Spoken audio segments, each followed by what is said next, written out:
ஆண்டவராகிய இயேசு கிறிஸ்துவின் நாமத்தினாலே இந்த விடுதலை தேடி நிகழ்ச்சிக்கு உங்களை வரவேற்கிறேன். சுவிசேஷத்தை குறித்து கற்றுக்கொண்டிருக்கிறோம். இந்த 5 சாராம்சங்கள் கொண்ட சுவிசேஷத்தை நாம் கற்றுக்கொண்டோம். அதன் பின்பதாக ரட்சிப்பு என்றால் என்ன, அதாவது இந்த சுவிசேஷத்தை நாம் விசுவாசித்து மனம் திரும்பி பாவ மன்னிப்பை பெற்று தேவனுடைய பிள்ளைகளாக மாறக்கூடிய இந்த என்டையர் ப்ராசஸை நம்ம ஒரே வார்த்தையில் ரட்சிப்பு அப்படின்னு சொல்கிறோம். இந்த ரட்சிப்புக்குள்ளே என்னென்ன காரியங்கள் அடங்கியிருக்கிறது, ரட்சிப்பு என்றால் என்ன, இந்த ரட்சிப்பு என்பது ஏதோ ஒரு நாள் சம்பவமா இல்லை இது ஒரு கண்டினியூஸ் ப்ராசஸா அப்படின்னு கற்றுக்கொண்டோம். எப்படி ரட்சிக்கப்பட்டோம், கிருபையினாலே நீதிமான்களாக்கப்படுகிறோம். அதாவது ரட்சிப்பின் பார்க்கும் பொழுது முதல்ல நீதிமான்களாக்கப்படுகிறோம், அதுக்கப்புறம் சுத்திகரிக்கப்படுகிறோம், அடுத்து மகிமைப்படுத்தப்படுகிறோம். இந்த நீதிமானாக்கப்படுதல் எப்படி நீதிமானாக்கப்பட்டோம் என்று பார்க்கும் பொழுது கிருபையினாலே நீதிமானாக்கப்பட்டோம். அப்போ அந்த கிருபைனா என்ன, அதை குறித்து நமக்கு இருக்க வேண்டிய புரிதல் என்ன அப்படின்னு பார்த்தோம். அடுத்து விசுவாசத்தினாலே நீதிமானாக்கப்படுதல் என்றால் என்ன, விசுவாசம் என்பது என்ன, இதை எப்படி நாம் புரிந்து கொள்ள வேண்டும் அப்படின்னு சொல்லி இந்த டிபெண்டன்ஸ் ஆன் காட் அதை கற்றுக்கொண்டோம். அதன் பின்பு நாம் இரத்தத்தினாலே நீதிமானாக்கப்பட்டோம். அப்போ இந்த இரத்தம் சிந்துதல் என்றால் என்ன, இந்த இரத்தம் என்னை எப்படிப்பட்ட ஒரு விடுதலை எனக்கு கொடுத்திருக்கிறது என்பதை குறித்து நாம் கற்றுக்கொண்டோம். இன்றைக்கு இன்னொரு காரியத்தை குறித்து அதே ரோமர் புத்தகத்திலிருந்து கற்றுக்கொள்ளப் போகிறோம். வாசிக்கிறேன். ரோமர் 8வது அதிகாரம் 33வது வசனம். தேவன் தெரிந்து கொண்டவர்கள் மேல் குற்றம் சாட்டுகிறவன் யார்? தேவனே அவர்களை நீதிமான்களாக்குகிறவர். விசுவாசத்தினாலே நீதிமான்களாக்கப்பட்டார்கள், கிருபையினாலே நீதிமான்களாக்கப்பட்டார்கள், இரத்தத்தினாலே நீதிமான்களாக்கப்பட்டார்கள் என்று எழுதி கொண்டு வந்த பவுல் இப்போ என்ன எழுதுகிறார் அப்படின்னா, தேவனே நீதிமானாக்குகிறவர். அப்படின்னா இன்னும் கொஞ்சம் யோசிச்சு பார்த்தேன் அப்படின்னா, நான் நீதிமானானதுக்கு காரணம் யாருன்னா தேவன். தேவன் சாதாரண பாட்டு விடாதுல்ல. அப்போ தேவன் யார்? ஆம்னிபொட்டன்ட் காட், சர்வ வல்லமை படைத்த தேவன் என்னை நீதிமானாக்கி இருக்கிறார். ஆம்னிஷியன்ட் காட், எல்லாவற்றையும் தெரிந்த அந்த தேவன் என்னை நீதிமானாக்கி இருக்கிறார். என்னை பற்றி எல்லாமே தெரியும் சார், தெரிஞ்சுதான் அவர் நீதிமானாக்கினார். அதுக்கடுத்து ஆம்னி பிரசன்ட் காட், எல்லா இடத்துல சர்வ வியாபியாக இருக்கக்கூடிய தேவன் என்னை நீதிமானாக்கி இருக்கிறார். காட் ஆஃப் லவ், அன்பான தேவன் என்னை நீதிமானாக்கி இருக்கிறார் அப்படின்னு சொல்லி காடோட ஃபேக்டர் எல்லாம் போட்டு பார்த்தா, அப்போ என்னை நீதிமான் ஆக்குனது யார் அப்படின்னா, அஃப்கோர்ஸ் கிருபை, அஃப்கோர்ஸ் ரத்தம், அஃப்கோர்ஸ் விசுவாசம், இதெல்லாம் இருந்தாலும் எல்லாத்துக்கும் மூல காரணம் யார் தெரியுமா? தேவன். அந்த காட் இஸ் அன் ஆரிஜினேட்டர் அப்படிம்பாங்க. ஆரம்பம் எங்கேருந்து ஆரம்பிக்குதுன்னா தேவனிடத்துலேருந்து ஆரம்பிக்குது. அவர் தான் நீதிமான் ஆக்கினார், டன் பை காட் ஹிம்செல்ஃப் அப்படின்னு சொல்கிறாங்க. நீ யோசிக்கும் பொழுது அதில் இப்படி வச்சுக்கலாம். பிரதர், நான் அன்றைக்கி ஆக்சுவலாக ரொம்ப கஷ்டத்தில் இருந்தேன். அப்போ திடீர்னு ஒரு பிரதர் வாங்க, எங்கள் பக்கத்து வீட்டில் ஒரு ப்ரேயர் மீட்டிங் நடக்கு, அங்கே வாங்க, கொஞ்சம் மனசு ஆறுதலாக இருக்கும், அவங்க ஜெபம் பண்ணுவாங்க அப்படின்னு சொன்னாங்க. அன்றைக்கி அந்த ப்ரெஷராக இருந்துச்சு பிரதர், அதனால் அவங்க கூப்பிட்டாங்க, நான் போனேன். அங்கே போனால் அங்கே ஒரு பாஸ்டர் வந்திருந்தார், அவர் ஜெபம் பண்ணார், அவர் சத்தியத்தை சொன்னார். அன்றைக்கி அவர் அந்த பர்டிகுலர் பேசேஜை மெசேஜ் எடுத்தார். அப்போ எனக்கு அந்த கதை ரொம்ப பிடிச்சிருந்துச்சு, அதில் இருந்து ஆண்டவர் என்னை தொட்டார் பிரதர். ஆஹா, ப்ரைஸ் காட் அப்படிங்க சொல்லுவீங்க. ஆனால் உங்களுக்கு ஒன்று தெரியுமா, இதுக்கு பின்னால் உங்கள் ஒரு ஆளை தூக்குவதற்கு, அதாவது இன்றைக்கி இவனை தூக்குறோம் அப்படின்னு ஆண்டவர் பிளான் பண்ணுறாரு. எக்ஸாம்பிளுக்காக சொல்கிறேங்க, இன்றைக்கி இவனை ரட்சிக்கிறோம் அப்படின்னு பிளான் பண்ண உடனே இதுக்கு எவ்வளோ பெரிய ஸ்கெட்ச் போட்டு வேலை செஞ்சுருக்கும் தெரியுமா ஹெவன். எப்படின்னா, உங்களுக்கு அந்த பிரச்சனை வரதண்டிக்கும் அன்றைய காலகட்டத்தில் அந்த மனநிலைக்காக ஒரு வெயிட்டிங். அந்த பிரச்சனை வந்த உடனே ஒரு நண்பனை கொண்டு வந்து உங்களை அறிமுகப்படுத்துகிறார். அந்த நண்பன் தானாக வரல, அவனை வர வச்சார் தேவன். அதுக்கு உங்களுக்குண்டே தேவை மாதிரி ஒரு செய்தியை ஒரு மனிதனுக்கு கொடுத்து அவர் அந்த காஸ்பலை ப்ரீச் பண்ணுறதுக்கு அன்னைக்கு அந்த இடத்துக்கு வர அவர் வைக்கிறார்.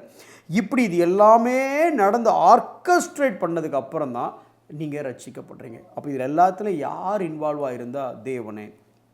சவுத் ஆப்பிரிக்கா பகுதியில் ஒரு காட்டில் தேவனை பற்றி கேள்வியே படாத ஒரு காடில் ஒரு பையன் இருக்கிறான். அவனுக்கு பேசிக்காக கடவுள் யார் என்னடே தெரியவே தெரியாது. ஒரு காட்டுவாசி இனத்தை சேர்ந்தவன். அவன் எப்போதுமே மனசு கஷ்டமாக இருந்துச்சுன்னா அந்த கடற்கரையை ஒட்டி ஒரு இடிஞ்ச கட்டடத்தில் போய் அப்படியே ஃப்ளாட்டாக படுத்துட்டு மேலே வானத்தை பார்த்து சும்மா பேசிகிட்டு இருப்பானாமா. கடவுளே, இந்த மாதிரி பிரச்சனை இருக்குது. அவனுக்கு எந்த கடவுள்னே தெரியாது, அப்படி பேசிகிட்டே இருப்பானாமா. அப்போது ஒரு நாள் இந்த பகுதிக்கு டூர் மாதிரி ஒரு நண்பன் வர வேண்டிய சூழ்நிலை ஆகுதா, இல்லை இவர் வெளியே போக வேண்டிய சூழ்நிலையில் ஒரு குறிப்பிட்ட நபரை சந்திக்கிறார். அந்த முழு ஸ்டோரியை சொல்ல டைம் இல்லை. அப்போது ஒரு குறிப்பிட்ட இடத்துக்கு ஒரு நண்பனை பார்க்க போகும்பொழுது அங்கே பக்கத்தில் பார்த்தீங்க அப்படின்னா அங்கே ஒரு ப்ரேயர் மீட்டிங் நடக்குது. அந்த ப்ரேயர் மீட்டிங் போகிறாரு. போயிட்ட உடனே இவர் தான் அந்த கடவுளை உணர்வு வருது, உடனே அந்த கடவுளை தேட ஆரம்பிக்கிறார். திருப்பி இந்த ஊருக்கு வராரு. இங்கே வந்தால் இவர் மூலமாக தேவன் பெரிய காரியத்தை செய்கிறார். அப்போது இந்த காரியங்களை யோசித்து பார்த்தீங்க அப்படின்னா தேவன் ஏதோ மேலே இருந்து ஒரு ஆர்கெஸ்ட்ரேட்டிங், எப்படி இந்த ஒரு பெரிய ட்ரூப் வயலின், கித்தார், பியானோ எல்லாரும் வாசிச்சுட்டு இருக்கும் பொழுது இங்கே ஆல்டோ, டெனர், பேஸ் பாடுறதுக்கு மக்கள் எல்லாம் இருக்கும் பொழுது அந்த ஒத்த மனுஷனுடைய கை அசைவு யார் தான்? அவர் தான் ஆர்கெஸ்ட்ரேட்டர். அவர் கையை இப்படி ஆட்டிகிட்டே இருப்பார். என்னடா கையை சும்மா சும்மா ஆட்டுறாரு நம்ம பார்த்துட்டு இருப்போம். ஆனால் அங்கே ப்ளே பண்ணுற எல்லாருமே அந்த ஒருத்தரை தான் பார்த்துட்டு இருப்பாங்க. அந்த அசைவு தான் எல்லா காரியத்தையும் நடப்பிக்குது. அதே மாதிரி நீங்கள் எனக்கு ரட்சிக்கப்பட்ட சாதாரண விஷயம் இல்லைங்க. இதுக்கு தேவனே வேலை செஞ்சார். தேவன் பல வேலையை செய்து தான் உங்களை நீங்கள் கொண்டு வந்திருக்கிறார். அப்பேற்பட்ட தேவன் நம்மளை தேடி வந்தாருங்கிற கனம், மரியாதை நமக்குள்ளே இருக்கணும். குறிப்பாக ஒரு சில வசனத்தை வாசிக்கிறவங்கள ரோமர் 4வது அதிகாரம் 25வது வசனம் இப்படி சொல்லுது, அவர் நம்முடைய பாவங்களுக்காக ஒப்பு கொடுக்கப்பட்டும் நாம் நீதிமான்கள் ஆக்கப்படுவதற்காக எழுப்பப்பட்டும் இருக்கிறார். இது யாரை குறித்து சொல்கிறது? இயேசு கிறிஸ்து ஒப்பு கொடுக்கப்பட்டதையும் இயேசு கிறிஸ்து எழுப்பப்பட்டதையும். அப்போ ஒப்பு கொடுத்தவர் யாரு? இயேசு தன்னையே ஒப்பு கொடுத்தார். புரியுது எனக்கு. ஆனால் இங்கே வசனம் சொல்லுது அவர் நம்முடைய பாவங்களுக்கு ஒப்பு கொடுக்கப்பட்டும். அப்படின்னா நம்ம எல்லாருக்கும் தெரிந்த வசனம், எல்லா கிறிஸ்துமஸுக்கும் நம்ம வாசிக்கிற வசனம் இல்லை. ஏசாயா தீர்க்கதரிசி புஸ்தகம் 9வது அதிகாரம் 6வது வசனம் நமக்கு தெரியல. நமக்கு ஒரு பாலகன் பிறந்தார், பாப்பா குழந்தை பிறந்துடுச்சு, நமக்கு ஒரு குமாரன் கொடுக்கப்பட்டார். வரைக்கும் 2வது வரைக்கும் நிறைய வித்தியாசம் இருக்குது. முதல்ல ஒரு குழந்தை பிறந்தது, ஆனால் அது குழந்தை பிறக்கலை. ஒரு குமாரன், தன்னுடைய சொந்த குமாரன் ஒப்பு கொடுக்கப்பட்டார். அப்போ ஒப்பு கொடுத்தது யாரு? தேவன். யாருக்காக? உங்களுக்காக, எனக்காக. ஒரு விஷயம் நமக்கு ஞாபகத்தில், we are so famous, we are so unique, we are so special. ஏன்னு கேட்குறீங்களா? உங்களுக்கு தேவனை தெரியுமோ இல்லையோ, ஆனால் தேவனுக்கு உங்களை நல்லா தெரியும். திருப்பியும் சொல்கிறேன், உங்களுக்கு இப்போ தேவனை தெரியுதோ இல்லையோ, அல்லது கொஞ்ச நாளைக்கு முன்னே உங்களுக்கு தெரியாமல் தானே இருந்துச்சு. ரொம்ப சரியாக சொல்லணும், அப்படி சொல்லலாம்.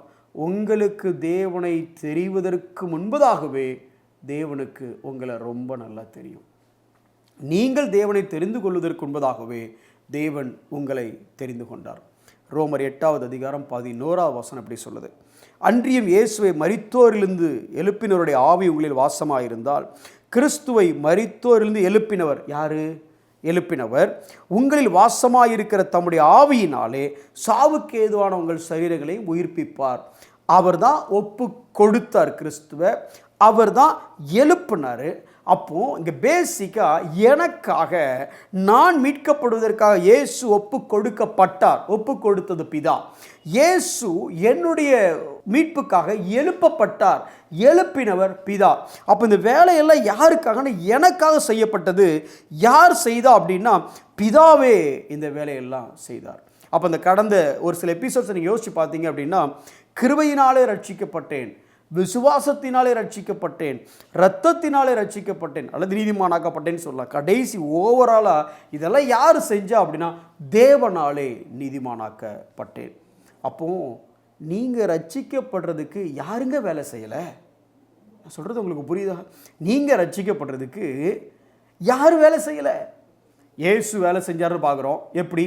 அவர் வந்தார், அவர் மரித்தார், அவர் உங்களுக்காக அடிக்கப்பட்டார், உங்களுக்காக நொறுக்கப்பட்டார். பிதா வேலை செஞ்சார் பார்க்குறோம். இயேசுவை குமாரனை கொடுத்தார், குமாரனை எழுப்பினார், முன்னாலே திட்டமிட்டார், அவர் வேலை செஞ்சார். பரிசுத்த ஆவியில் வேலை செஞ்சார் பார்க்குறோம். ஏன்? மரித்தோராக இருந்த இயேசுவை பரிசுத்த ஆவியர் உயிரோடு எழுப்பினார், பரிசுத்த ஆவியனர் உங்களை கன்விக்ட் பண்ணார், பரிசுத்த ஆவியனர் உங்களை இன்னும் சொல்லப்போனால் அந்த கண்டித்து உணர்த்தக்கூடிய அந்த காரியத்தை செய்தார். அப்போது நீங்கள் ஒரு ஆள் ரட்சிக்கப்படுவதற்கு இந்த உலகமே வேலை செய்தோ இல்லையோ, இந்த அண்ட சராசரங்களையும் படைத்த பிதாவாகிய தேவன், தன்னுடைய வார்த்தையினால் சிருஷ்டித்த அந்த குமாரனாகிய தேவன், வல்லமையை கொடுத்த அந்த பரிசுத்த ஆவியனராகிய தேவன், மூவரும் வேலை செஞ்சு ஒத்த மனுஷனை ரட்சிக்கிறதுக்கு மொத்த பரலோகமும் வேலை செய்யுது. அப்பேற்பட்ட விலையேற பெற்ற ரட்சிப்பு உங்களுக்கும் எனக்கும் உண்டாயிருக்கு. நாம் இதை வச்சுட்டு ரட்சிக்கப்பட்டோம் பிரதர், அது 10 வருஷத்துக்கு முன்னே ரட்சிக்கப்பட்டோம் பிரதர். 10 வருஷத்துக்கு முன்னே ரட்சிக்கப்பட்டீங்கன்னா 10 வருஷத்துக்கு முன்னே ரட்சிக்கப்படுவதற்காக பரலோகம் எவ்வளோ பெரிய வேலை செஞ்சுருக்கு நீங்கள் யோசிக்கணும். இதை யோசித்தோன்னா இன்றைக்கி நம்ம எதெல்லாமல் வேல்யூ பண்ணுறோம், இந்த ரட்சிப்பை வேல்யூ பண்ணுங்கள். எப்படி வேல்யூ பண்ணலாம்? ஒரே ஒரு வசனத்தை வாசித்து முடிக்கிறேன். என்ன சொன்னேன்? கிருபையினாலே, விசுவாசத்தினாலே, இரத்தத்தினாலே, தேவனாலே நீதிமானாக்கப்பட்ட நீங்கள் இன்னொரு காரியத்தை வேதம் சொல்லுது. அதோடு சொல்லி முடிக்கிறேன். வாசிங்க. யாக்கோபு 2வது அதிகாரம் 24வது வசனம். ஆதலால் மனுஷன் விசுவாசத்தினாலே மாத்திரமல்ல கிரியைகளினாலேயும் நீதிமானாக்கப்படுகிறான் என்று நீங்கள் காண்கிறீர்கள். என்ன பிரதர், கொஞ்ச நாளாக வசனம் கிரியையே இல்லை ரட்சிக்கப்பட்டேன்னு சொன்னீங்க, இங்கே கிரியைன்னு சொல்லியிருக்கு, இப்போ கிரியையினாலே நீதிமானாக்கப்படணும். பரலோகத்தை பொறுத்த வரைக்கும் நீங்கள் எந்த கிரியையும் செய்ய வேண்டாம். மேலே இருக்கிற பரலோகம் என்ன சொல்லிடுச்சுன்னா, Pushparaj you are a righteous person அப்படின்னு அது சொல்லிடுச்சு. இதுக்கு யாரெல்லாம் வேலை செஞ்சா? கிருபை. யாரெல்லாம்னா என்ன காரணங்களை இன்வால்வ்? கிருபையினாலே நீதிமானாக்கப்பட்டேன், விசுவாசத்தினாலே நீதிமானாக்கப்பட்டேன், இரத்தத்தினாலே நீதிமானாக்கப்பட்டேன். தேவனே வேலை செஞ்ச, தேவனே நீதிமானாக்கினார் என்ன. அப்புறம் நான் நீதிமான் ஆயிட்டேன், சரி ஆயிட்டு அடுத்து என்ன பண்ணேன்? ஆனால் பக்கத்து வீட்டுக்காரவங்களை நீதிமான்னு சொல்ல மாட்டேங்கிறானே. சார் இவ்வளோ பெரிய வேலை நடந்திருக்கு சார், கிருபை, விசுவாசம், ரத்தம், தேவன், இவங்க எல்லாரும் வேலை செஞ்சு என்ன நீதிமானானா என் பக்கத்து வீட்டுக்கார நீதிமான்னு சொல்ல மாட்டேங்கிறான். கிரியையினாலே நீதிமானாக்கப்படுகிறோம். பரலோகம் நீதிமான்னு சாட்சி சொல்லிடுச்சு, பூலோகம் நீதிமான்னு சாட்சி சொல்லணும்னா what is the fruit of your salvation? இப்பேற்பட்ட ரட்சிப்பு கிடைச்சதை வச்சு நீங்கள் உங்கள் வாழ்க்கையில் என்ன கனியை கொடுத்தீங்க? God made you righteous. தேவன் உங்களை கிருபையினாலே நீதிமானாய் மாற்றினார். இயேசு தன்னுடைய இரத்தத்தை கொடுத்து நீதிமானாய் உங்களை மாற்றினார். இதை விசுவாசத்தினாலே பெற்றுக்கொண்டீர்கள். கிருபை இது உங்களுக்கு தந்தது. அதன் பிரதிபலன் உங்கள் ரட்சிப்பின் கனி என்ன? உங்களுடைய கிரியைகளினாலே நீங்கள் நீதிமான்கள் என்று நிரூபிக்கிறீர்களா? ரட்சிக்கப்படுவது கிரியையினால் அல்ல, ஆனால் ரட்சிக்கப்பட்டது கிரியை செய்வதற்காகவே. கனியுள்ள ஜீவியம் செய்வோம். தேவனே உங்களை நீதிமானாக்கி இருக்கிறார் என்பதை மறந்து விடாதீர்கள். கண்களை மூடி நாம் ஜெபிப்போம். அன்புள்ள ஆண்டவரே, ரட்சிப்பு என்று நாங்கள் சாதாரணமாக இதை பற்றி யோசிக்கிறோம். ஆனால் நாங்கள் ரட்சிக்கப்படுவதற்கு தேவன் வேலை செய்தார். பிதாவாகிய தேவன் வேலை செய்தார், குமாரனாகிய தேவன் வேலை செய்தார், பரிசுத்த ஆவியானவராகிய தேவன் வேலை செய்தார். நாங்கள் ஒன்றுமே செய்யல ஆண்டவரே. இவங்க எல்லாம் வேலை செய்து என்னை ரட்சித்த இந்த ரட்சிப்பு அவமாக்கப்படாதபடிக்கு இந்த உலகத்தாரும் நாங்கள் நீதிமான் என்று அறிந்து கொள்ளக்கூடிய அளவுக்கு, உம்முடைய நாமம் மகிமைப்படக்கூடிய அளவுக்கு நற்கிரியைகளை நாங்கள் செய்து வாழ எங்களுக்கு நீர் உதவி செய்யும். இயேசுவின் நாமத்தில் பிதாவே, ஆமென்.